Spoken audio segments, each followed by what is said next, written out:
Forgot to mention, your dad taught me how to set it up in order to avoid sending large sum of money accidentally. Come on. You think you can outsmart me the way your sister did with your dad? You are lucky I'm always sending it.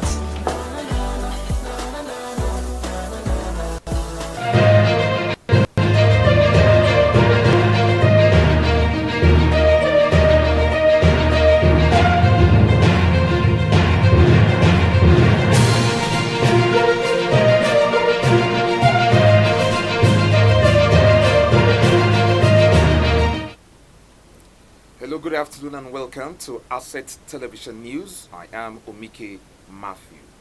Here are the headlines of the news. PDP shops for Makinde, Bala Muhammad as replacement for Atiku Abubakar after resignation. Attempts to assassinate a PDP governorship candidate in Anambra election fails. ICPC secures conviction against custom officer over fake job scam. For details of the news, do stay with us. Another news in detail. With the race for the People's Democratic Party's 2027 presidential ticket underway, former Vice President Atiku Abubakar's exit has cleared the way for Oyo State Governor Seyi Makinde and Bauchi State Governor Bala Muhammad and other hopefuls are seeking to challenge President Bola Tinubu.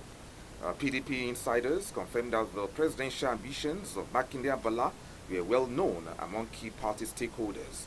Another party source revealed that the PDP remained open to any aspirant willing to contest for the presidential ticket in line with the party's constitution. While PDP chieftain Chibode George confirmed that efforts to secure a southern presidential flag bearer are underway, other National Executive Committee members have expressed different opinions on the issue of zoning.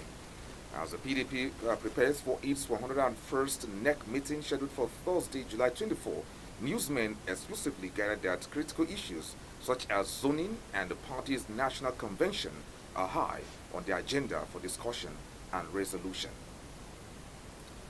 People's Democratic Party (PDP) has strongly denounced a recent assassination attempt on ex-Anambra governorship candidate Chief Jude Ezenwafo for the November 8th election, calling for the immediate arrest of the perpetrators and their backers. In a statement issued in Abuja by National Publicity Secretary Debo Olugunagba, the PDP condemned the attack and urged the Inspector General of Police to swiftly apprehend those responsible while enhancing security for Ezenwafo ahead of the election. Reports have it that gunmen ambushed Ezenwafo in Abuja as he returned from an appointment, opening fire on his convoy. Olugunagba suggested the attack was orchestrated by certain interest and settled by Ezenwafo's rising popularity. He also revealed that the PDP had uncovered plans by anti-democratic elements in Anambra to launch smear campaigns against Ezenwafo following the failed assassination attempt. African Democratic Congress (ADC) has vehemently criticized the restriction order imposed on Labour Party's 2023 presidential candidate Peter Obi in Edo State, labeling it as undemocratic and unacceptable. During a press conference in Abuja on Sunday, ADC national spokesperson Bolaji Abdullahi condemned remarks attributed to Edo State Governor Monday Ogbelo, who reportedly declared that Obi and other opposition leaders were not welcome in the state. Abdullahi warned that such actions could escalate if not addressed promptly. He said even before major political campaigns are yet to begin, governors are attempting to bar opposition leaders from their states, emphasizing that no state belongs to any governor but to its people. Addressing rumors of legal challenges against the ADC's new leadership, Abdullahi dismissed any knowledge of such actions, asserting that the party's transition followed due process. The 2025 Nigeria Union of Journalists FCT Council Press Week continued on Sunday with a Thanksgiving service at World Harvest Ministry Jukwe, where members gathered to seek spiritual strength and unity among increasing challenges in the media landscape. Delivering a sermon themed Seeking Deliverance from the Athens Troubles of Life, Archbishop Professor Leonard Baturi Kawas urged the congregation to be spiritually alert and courageous in the face of life's battles. Drawing from Matthew chapter 16, verse 18 to 19, reminded journalists and other worshippers that they carry divine authority to govern their territories and must not surrender to fear, false prophecies, or the cruelty of the devil. The church service drew a diverse group, including Christians, Muslims, and people of other faith, highlighting the unity of purpose that defines the NUJFCT community. However, the activities marking the press week continued on Monday with a fitness walk from Julius Berger roundabout to NUJ Secretariat in Utako. Chairman of the council.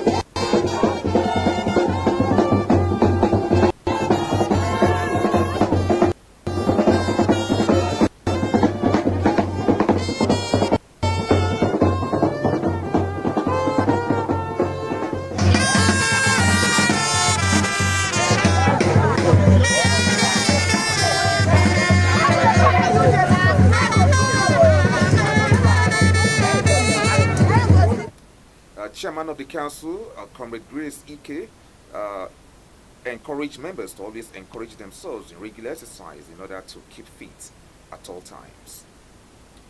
As a television news, we're going for a quick break. When we return, bring you more stories. Please do stick around. Mom, 20,000 naira for that video game I told you about. 20,000? Yeah. Didn't your dad just give you money? Yeah, but I need more for this new release. My hands are busy. Go ahead, send it yourself. 20,000, okay? Facial verification. What the? Forgot to mention, your dad taught me how to set it up in order to avoid sending large sum of money accidentally. Come on. You think you can assault me the way you studied with your dad? You are lucky I'm always sending it.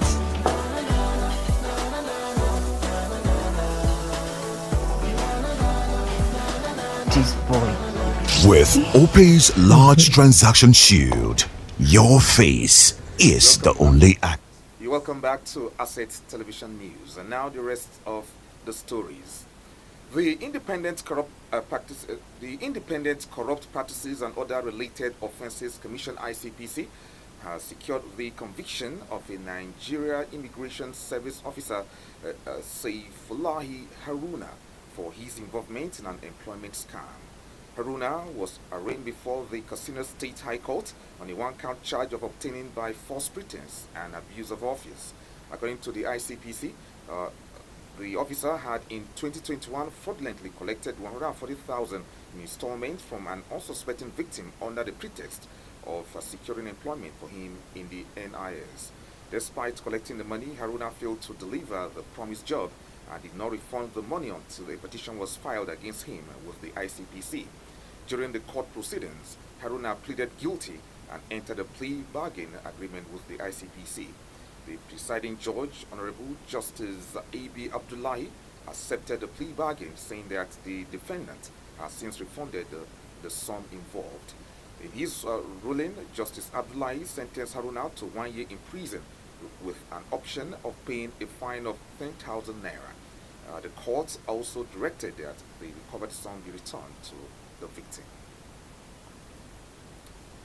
Federal Ministry of Education has refuted baseless online rumors claiming that the 2025 West African Examinations Council examinations were cancelled due to widespread malpractice, urging the public to ignore such misleading reports. In a statement issued on Sunday in Abuja by Folashade Boriowo, Director of Press for the ministry, the government clarified the status of ongoing examinations. According to the statement, the 2025 YAHAYA examinations were successfully completed with only minimal isolated cases of malpractice, all of which were swiftly handled by the relevant authorities. Boriowo added that the ongoing NECO examinations are proceeding seamlessly with no reported instances of malpractice as of now, emphasizing that no official report from WAEC, NECO, or any examination body have indicated widespread malpractice. She called on students, parents, school officials, and the public to disregard the circulating fake press release, describing it as completely fabricated and designed to cause undue panic and confusion. And to the foreign scene now, Japanese Prime Minister Shigeru Ishiba has clung on Monday even after an election debacle left his coalition without a majority in the upper house as painful new U.S. tariffs looms.